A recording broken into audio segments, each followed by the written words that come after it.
Hello, thank you very much for watching Amir Shakil 5858. I am Amir Budnam. I am thankful to all international news resources. Following news have been reported by American, European, Canadian, African, Asian, and Australian channels and AP, AFP, and Reuters news agencies. Now the headlines. Controlling pollution in communities of color in America. Louisiana Cancer Alley. Election results are in Algeria. UN condemn Israel for killing a person in West Bank. Wisconsin freshwater problem. Israeli bombing killed many in Gaza and polio drive is all still going on. Russia received 100 missiles from Iran. Russian drone reaching Ukraine capitals. Trump campaigning in Wisconsin, whereas Kamala Harris is in Pittsburgh. CDC said no bird flu threat. Starliner spaceship reached Earth without its crew. Another building burned in Kenya. MI6 and CIA boss are interviewed together. Protest in France against new prime minister. A new question in census in LGBTQ to satisfy LGBTQ community. Social media in Australia only for over 14 years of age. Gender question only after 16 years of age in Australia. Now please watch the channels.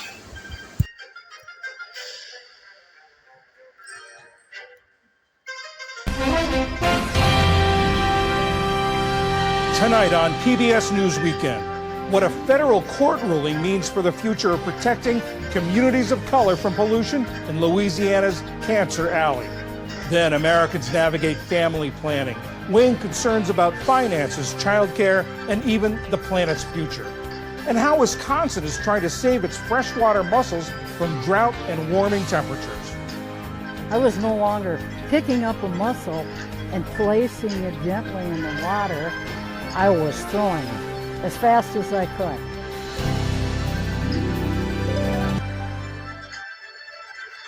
Good evening, I'm John Yang. The United Nations is calling for a full investigation into the death of a young Turkish-American protester on the West Bank. Witnesses say Ayşenur Ezgiagi was shot in the head during a demonstration against expanding Israeli settlements.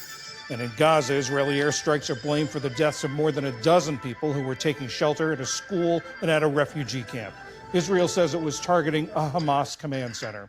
Outside the combat zone, pauses in fighting in central and southern Gaza have allowed aid workers to administer polio vaccines to 354,000 children.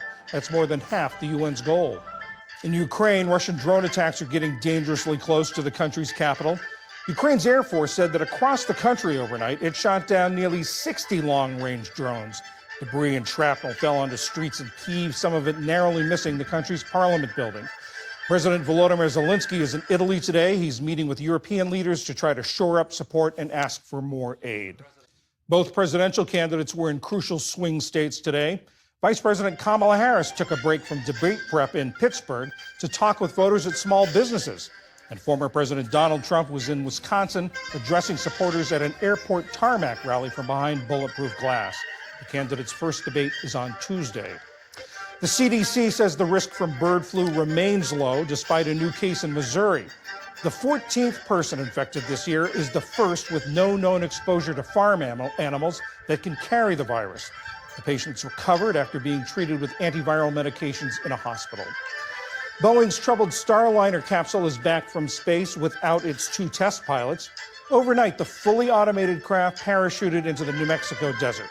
The capsule malfunctioned on its way to the International Space Station, and NASA decided it was too risky for astronauts Sonny Williams and Butch Wilmore to fly it back to Earth. They remain on the space station and are to return home next year. The Starliner capsule will be transported to the Kennedy Space Center in Florida to try to figure out what went wrong. And the United States picked up 15 medals, including 4 golds at the Paralympics in Paris today. Swimmer Jessica Long won her 31st Paralympic medal with first-place finish in the 100-meter butterfly. Fiona Howard and Rebecca Hart both took gold in para-equestrian. And Team USA's sitting volleyball team beat China for their third consecutive gold. Still to come on PBS News Weekend, how Americans are navigating family planning and an effort to save mussels in Wisconsin from the effects of months of drought.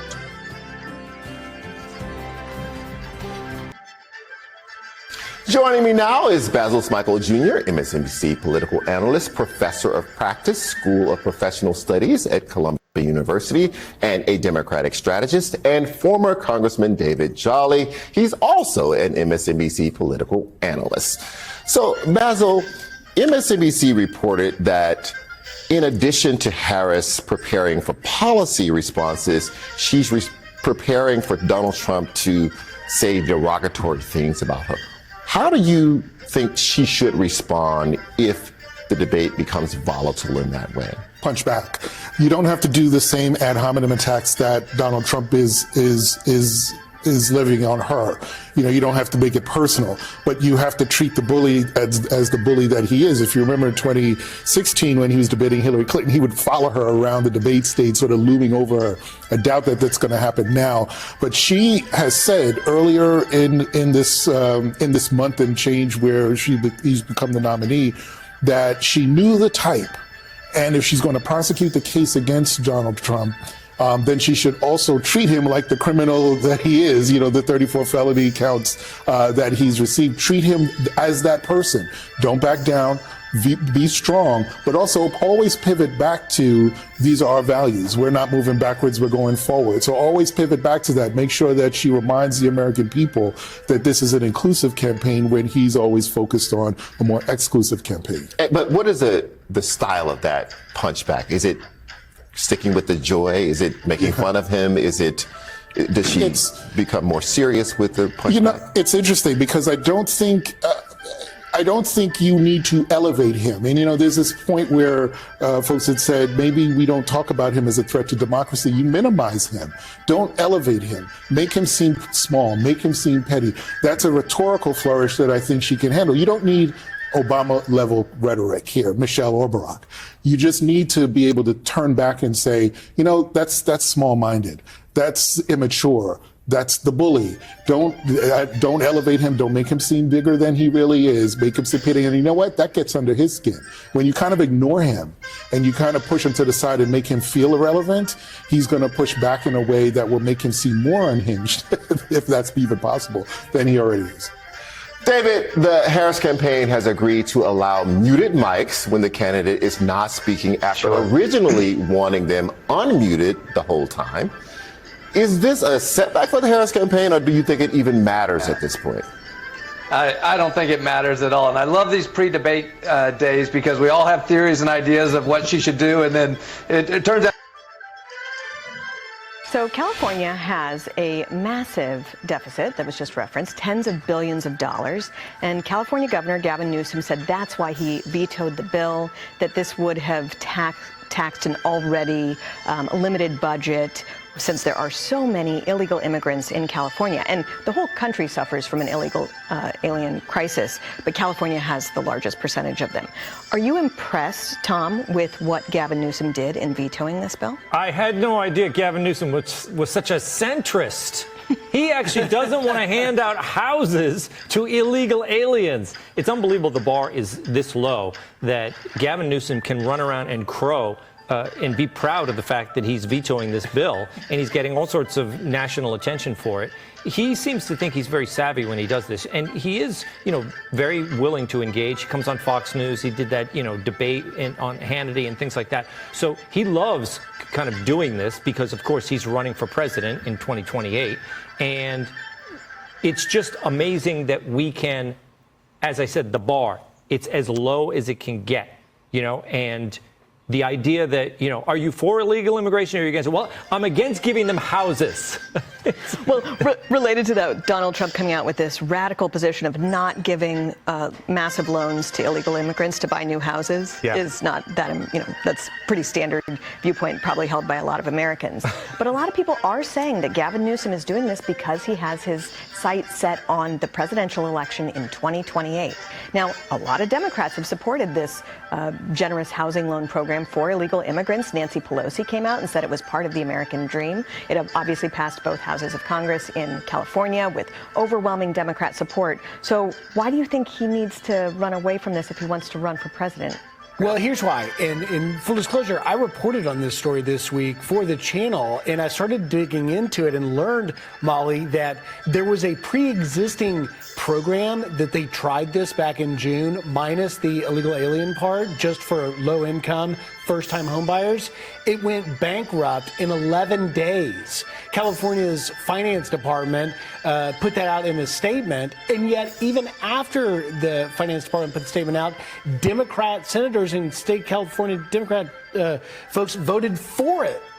It defies. So maybe to give Newsom the benefit of the doubt, he was like, hey, why did you send me this when we just learned we can't do it? Now we're going to add more. But on the larger picture, I think.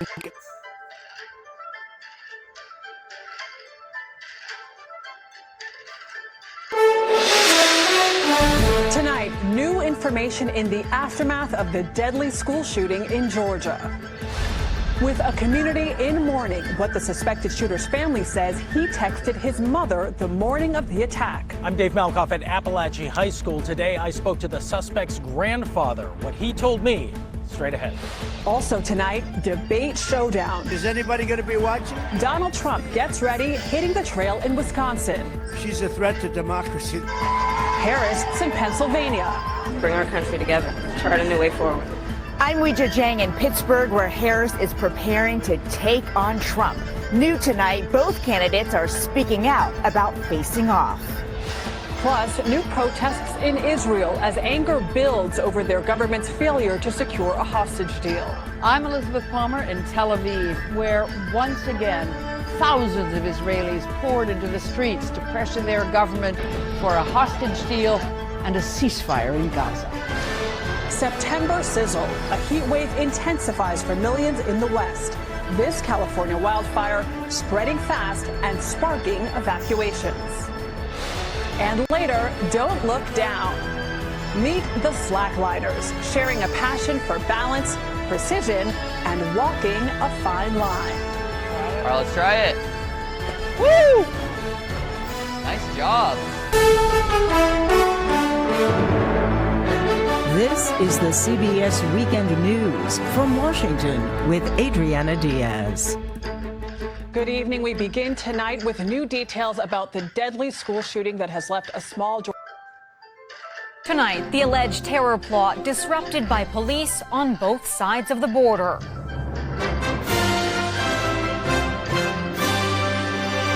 The encrypted messaging apps and the details of a planned attack in New York City. This fellow fell into that virtual world that was being monitored by the FBI. The intelligence behind the investigation. I sincerely hope he is extradited because the Americans treat this much more seriously than we do.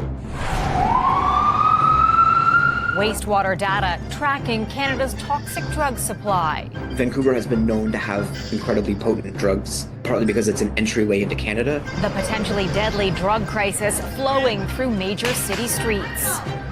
And the rolling stop. Cyclists look for their own rules of the road. We need to change our laws so they can better address the needs of people using our roads. Plus, showcasing prairie history and pride. Never even dreamt that they would be worth what they're worth now. A field of dreams, the antique machinery now restored and up for auction.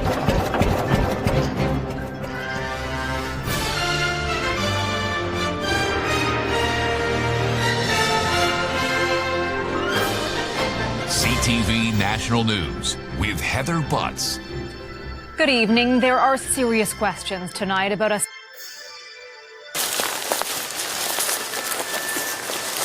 So when you bring Percy back, where will he be buried? He'll be buried right beside his sisters, over there.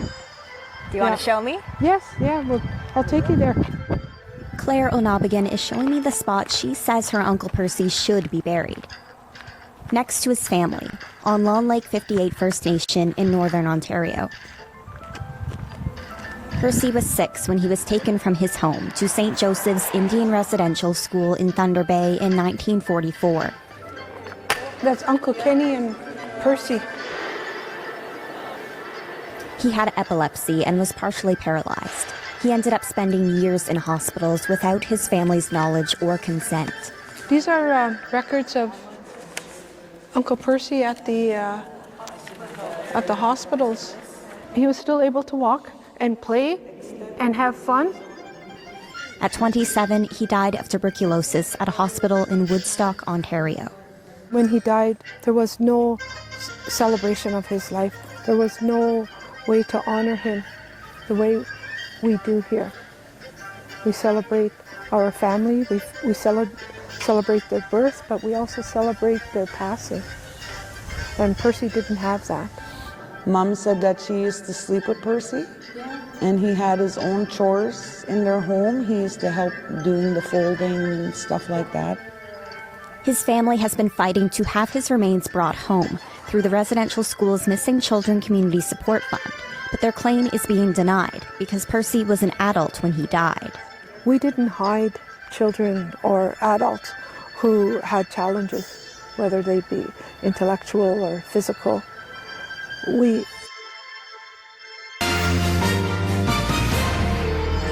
Tonight on Global National, another terror suspect is arrested in Canada. Troubling allegations he wanted to attack a Jewish center in Brooklyn. Khan wanted to conduct his attack on or around the one-year anniversary of the October 7 Hamas attack on Israel. How was he allowed into Canada, and why did it take the FBI to alert Canadian authorities? A troubled spacecraft returns. Separation confirmed. Starliner is now backing away from station and starting its return to Earth. But what about the two astronauts it's leaving stranded in space? And long overdue. I want to acknowledge and apologize for the far-reaching impacts of street checks. A much-awaited apology to a community wronged by police heavy-handedness. Global National, reporting tonight. Nitu Gar. Here on France 24. Rochelle Harrison-Pless, one of the 200 France 24 correspondents around the world. Welcome to the Night Watch programme here on France 24. I'm Alexander Rocott. These are the top stories this hour. Spy chiefs of the United States and United Kingdom praised Ukraine's capture of Russia's Kursk region, the MI6 chief saying it could change the narrative of the war. Death toll from a fire at a boys' school dorm in Kenya rises to 21 as the nation mourns another blaze breaks out at a girls' school. And thousands of protesters march in France 2 months after inconclusive legislative elections. The left, which won the most seats, accused President Macron of a power grab by naming a right-wing prime minister.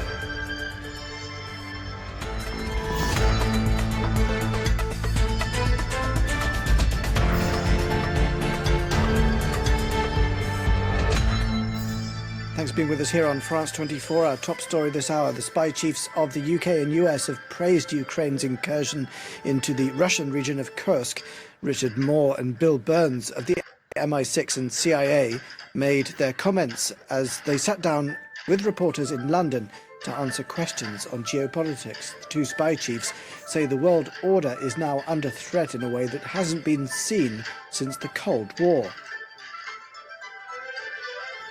The Ukrainian incursion into the Russian region of Kursk began on the 6th of August. Kyiv says it has captured 1,300 square kilometers of Russian territory. The UK spy chief Richard Moore says it could change the narrative of the war. It's typically audacious and bold on the part of the Ukrainians. The Ukrainians, by going in and taking Kursk, have really brought the war home to ordinary Russians. An opinion echoed by the CIA director, William Burns. The Kursk offensive is a significant tactical achievement. It's not only been a boost in Ukrainian morale, it's a vulnerability of Putin's Russia and of his military. Much as Prigozhin's short-lived mutiny a little more than a year ago did as well, it did raise questions on the part of people we could see across the Russian elite about where is this all headed. It is yet to be seen whether Ukraine can turn gains in Russia into a long-term advantage. The offensive hasn't drawn Vladimir Putin's focus away from eastern Ukraine, where his forces are closing in on the strategically situated city of Pokrovsk. The two spy chiefs appeared together at an event organized by the Financial Times newspaper. They have an opinion piece in the FT itself in which they say the UK and US are facing an unprecedented array of threats. They state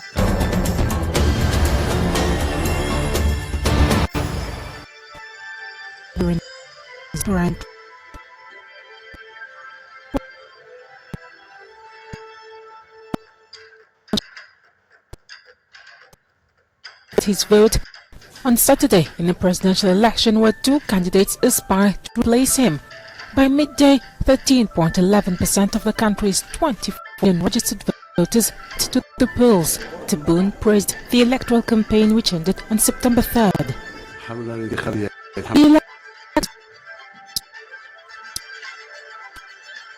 Of democracy and democracy in Algeria, and this will become an example of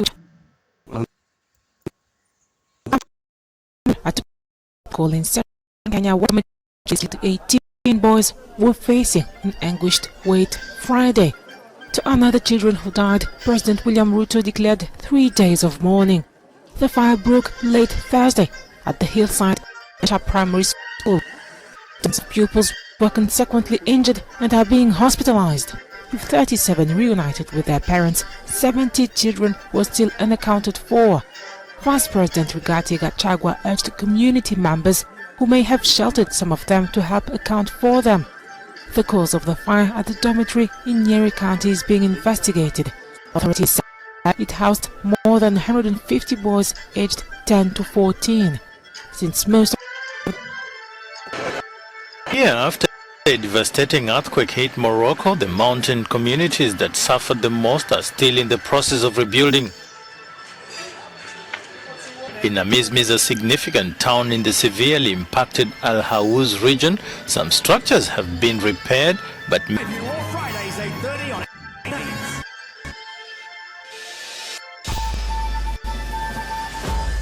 today, the Treasurer confirms the census will now contain questions on both sexual orientation and gender. We have listened to the community. LGBTIQ plus Australians matter.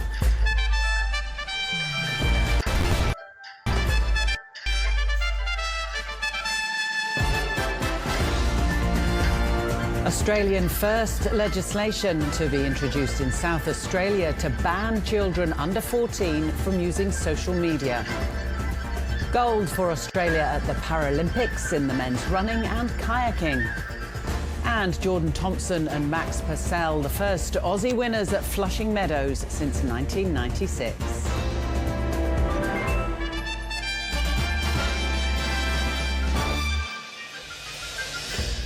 Hello, welcome to ABC News. I'm Lorna Dunkley. Australians 16 and older will be asked about their sexual orientation and gender in the next census, following backlash over an earlier decision to exclude the questions. Treasurer Jim Chalmers has confirmed the 2026 census will include a new topic to allow for those questions to be canvassed. Political reporter. Good evening. The top stories from the GB newsroom. The Prime Minister says the NHS in England has been broken by successive Conservative-led governments, and he said the state it's now in is unforgivable.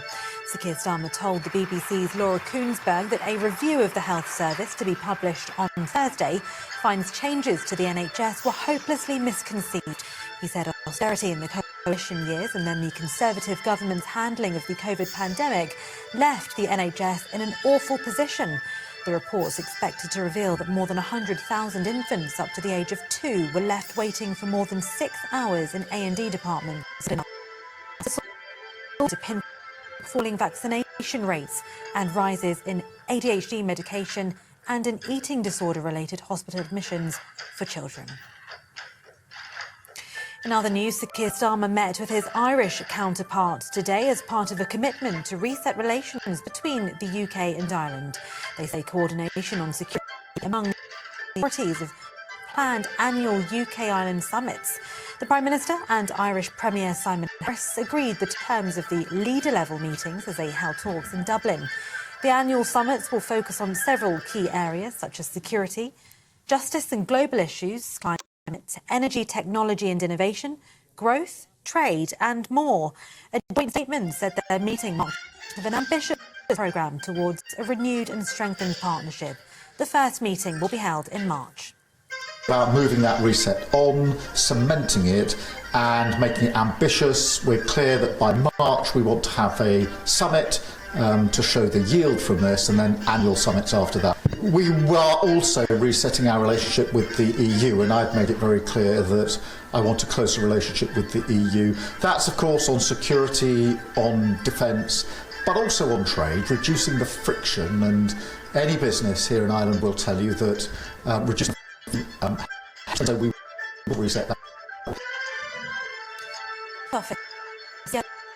With a rain predicted in southern parts of the UK from tonight. The Met Office has said a new band of heavy and thundery rain will arrive on the south coast, and it'll make its way north overnight. Some places could see up to 100 millimetres of rain, and there was a risk of power cuts and possible disruption to travel. And England have won their UEFA Nations League tie with Ireland today. Declan Rice with the opener just 11 minutes into the game. That was then doubled by Jack Grealish. This was the first test for England's interim manager Lee Carsley following Gareth Southgate stepping down after defeat in the Euros final this summer. Carsley didn't sing the national anthem ahead of the game. The 50-year-old former Ireland midfielder had indicated in advance that he wouldn't join in, but he's said he respects the concept. And those are the latest GB News headlines for now. I'm Tatiana Sanchez, and now it is time for the headliners.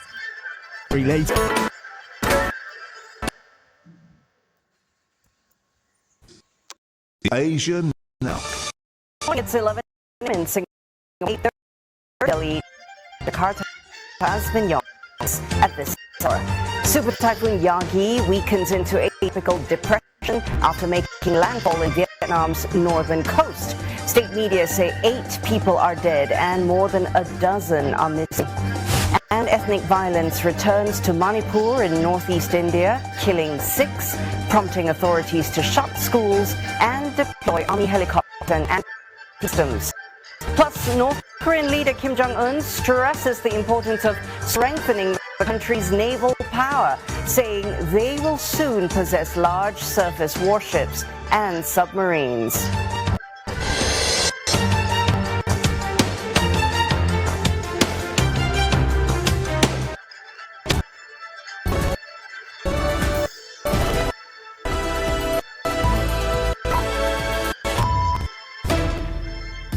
This is DW News live from Berlin. Mass protests against the new French Prime Minister. Opponents say President Emmanuel Macron should have appointed a premier from the left instead of the conservative Michel Barnier. Also coming up, Super Typhoon Yagi rips across Asia. The most powerful storm of the year has battered northern Vietnam after leaving a trail of destruction in southern China and the Philippines. And the Venice Film Festival wraps up. The Golden Lion goes to Spanish director Pedro Almodovar for his first English language feature.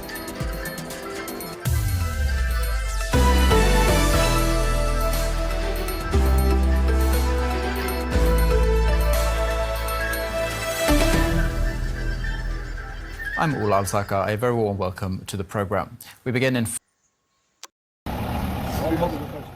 Authorities in Kosovo have closed 2 border crossings with Serbia after protesters on the Serbian side blocked the road and prevented motorists with Kosovo documents from passing through. Protesters started blockading the border crossing late on Friday. They said that was in protest against the closure of parallel administrations that ethnic Serbs in northern Kosovo had set up. Some demonstrators also demanded that the NATO-led peacekeeping force in Kosovo assume control over the north. Northern Kosovo, with its predominantly ethnic Serb population, has long been a flashpoint for tensions between Belgrade and Pristina. Earlier this year, Kosovo made the euro the only legal currency in the country, effectively outlawing use of the Serbian dinar.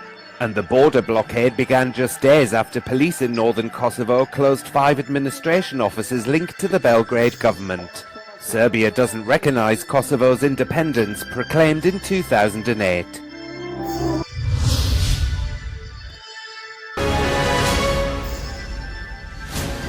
Hello, you're watching Sky News. I'm Nick Qureshi. Here are the headlines.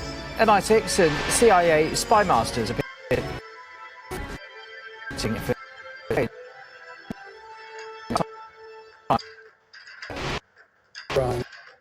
ship ballistic missiles of whatever kind, close range or other kinds, it would be a dramatic escalation. Keir Starmer says his Dublin visit will restore Irish relations while back to quell a rebellion over fuel pay. Heartbreaking closure as more than 300 bodies, mostly babies and infants, discovered in a mass grave in Oldham. Sky News hears from some of the relatives. Protests in Paris against the appointment of former Brexit goes to gold Olympics. Hannah Cockcroft wins the 9th gold of her career. Great Britain now beating their gold medal haul from last time in Tokyo.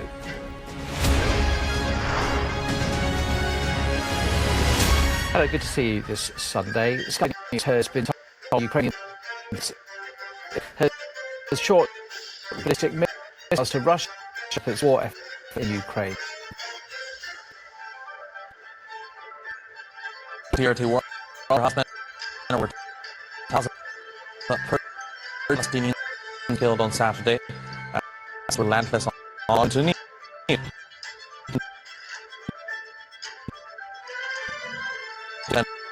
4 people after an Israeli attack on a home. There has been a breakthrough on a ceasefire deal, but CIA Director says more detailed proposal will be made in the coming days. Whether or not leaders on both sides are prepared to recognize that enough is enough and that the time has come finally to make some hard choices and some difficult compromises. Thousands of anti-government protesters and hostage families have rallied in Tel Aviv once again. They are calling for Mr.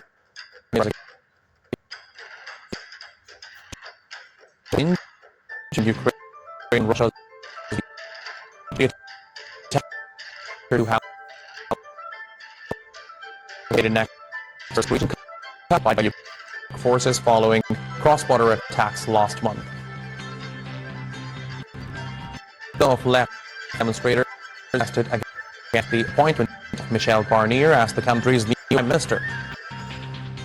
The demonstrations were called by the leftist members of the Assembly. The candidate for Prime Minister was rejected by Emmanuel Macron. Barnier says he is open to form a government that includes the left. Vote counting is underway in Algeria for a presidential election that is expected to produce a second term for incumbent Abdelmajid Tebboune. Early turnout figures indicate little enthusiasm among voters, with the Electoral Commission saying only 26.5% of registered voters had cast ballots compared to 79%.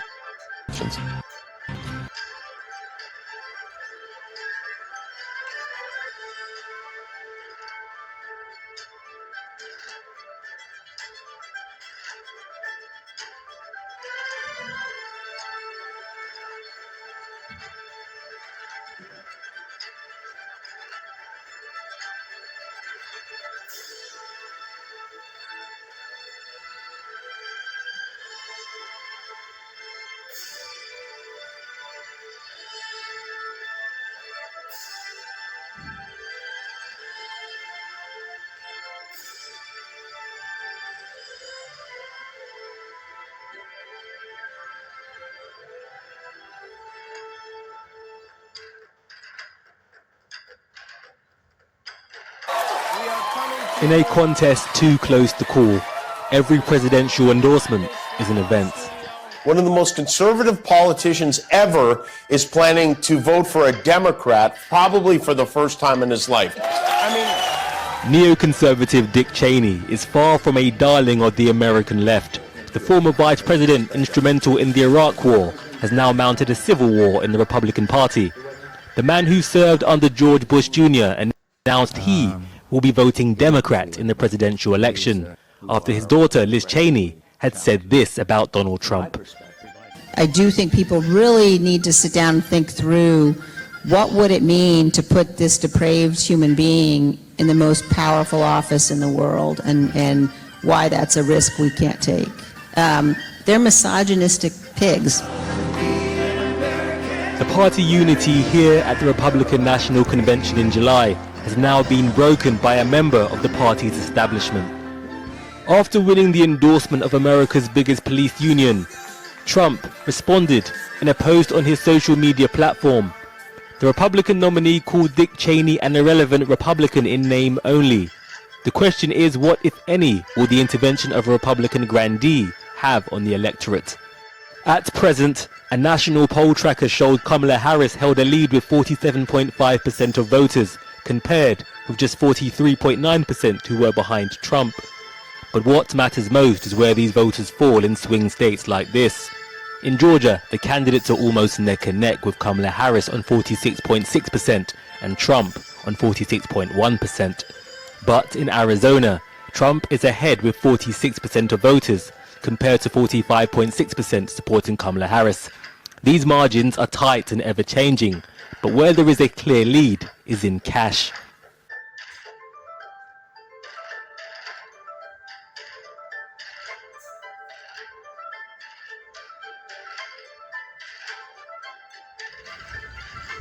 Thank you for watching and privilege of your time. This is Amir Shakil 5858. I am Amir Woodman. Have a good life.